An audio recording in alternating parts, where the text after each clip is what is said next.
Hello दोस्तों, मैं हूँ पूर्णिमा और आप देख रहे हो मेरा चैनल शक्ति। आज का हमारा टॉपिक है कि ये जो कजरी तीज, जिसको हम सतुड़ी तीज भी कहते हैं, इस दिन निमड़ी माता की पूजा क्यों की जाती है, इसकी व्रत विधि क्या है और क्या कथा है। तो वीडियो शुरू करने से पहले गणेश जी महाराज को याद करना अत्यंत आवश्यक है। तो बोलिए गणेश जी महाराज की जय। साथ ही चैनल सब्सक्राइब करना मत भूलिएगा। तो चलिए स्टार्ट करते हैं आज का टॉपिक।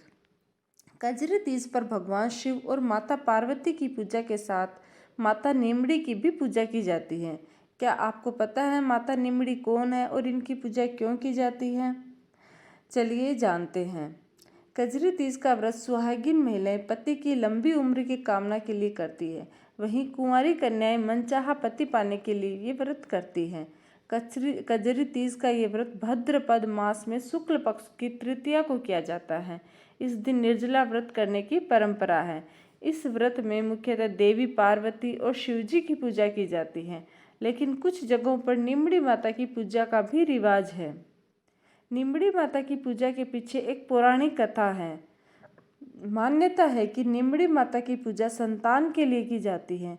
तीज का व्रत सुख और सौभाग्य के साथ सुहाग के लिए किया जाता है, इसलिए संतान से भी ये व्रत जुड़ा होता है और माता निमड़ी की इस पूजा इसी से जुड़ी है।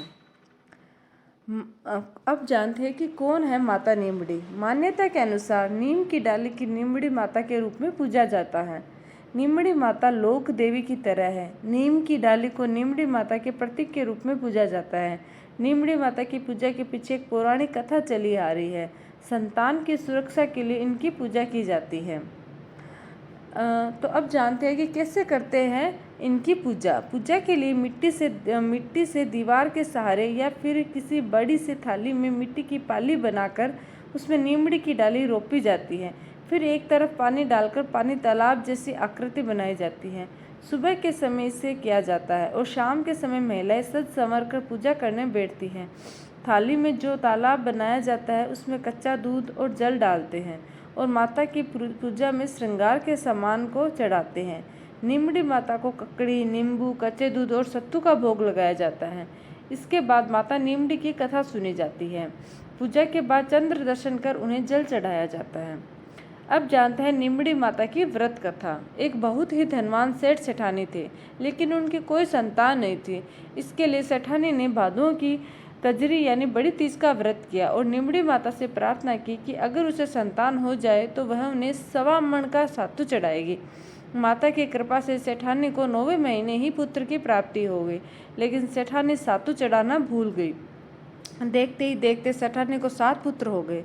पहले बेटे का विवाह भी हो गया और सुहाग रात में भी सांप ने पुत्र को डंस लिया, जिससे उसकी मौत हो गई। एक के बाद एक 6 पुत्रों की मौत शादी की रात को ही हो गई।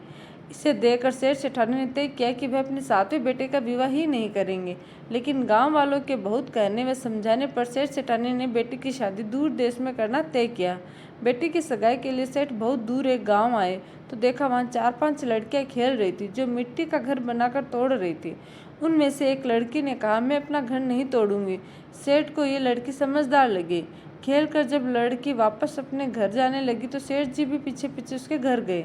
सेठ ने लड़की के माता पिता से बात करके अपने लड़के की सगाई व विवाह की बात पक्की कर दी। इसके बाद विवाह भी हो गया। बारात विदा हुई। लंबा सफ़र था और उस दिन कजरी तीज भी थी, इसलिए लड़की की माँ ने लड़की से कहा कि वह सातू व सीख दे रही हूँ। रास्ते में कहीं पर शाम को निमड़ी माता की पूजा करना, निमड़ी माता की कहानी सुनना और सातू चढ़ाकर इसे खाना और सासू माँ के लिए भी ले जाना। रास्ते में ससुर ने बहू को खाने को कहा तो वह बोले, आज कजरी तीज का उपवास है। शाम को निमड़ी माता का पूजन करके निमड़ी माता की कहानी सुनकर ही भोजन करेगी। एक कुएं के पास निमड़ी नजर आई तो सेठ जी ने गाड़ी रोक दी। बहू निमड़ी माता की पूजा करने लगी तो निमड़ी माता पीछे हट गई। बहू ने पूछा, हे माता, आप नाराज क्यों हो? आप पीछे क्यों हटी? तब निमड़ी माता ने उसकी सास की सारी कहानी उसे बताई। कि वह कैसे सातु चढ़ाना भूल गई।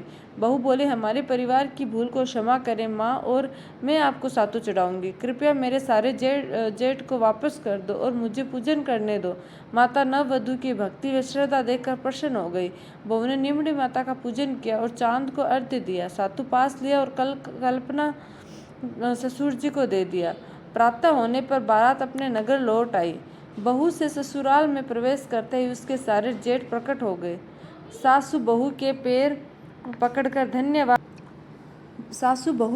पकड़कर धन्यवाद देने लगी। तब बहू ने सारी कहानी सास को बताई और कहा अपनी भूल को सुधार करे और नीमड़ी माता का सातु चढ़ाए। 12 महीने बाद जब कजरी तीज पर सभी बहुओं और सास ने मिलकर 7.25 मण का सातु नीमड़ी माता को चढ़ाया। तो हे माता नीमड़ी, जैसे उन पे प्रसन्न हुई वैसे सब पे प्रसन्न होना। कहानी सुनने वाले पे, कहानी कहने वाले पे, हुंकार देने वाले के, आस पड़ोस सब पे प्रसन्न होना। तो बोली नीमड़ी माता की जय।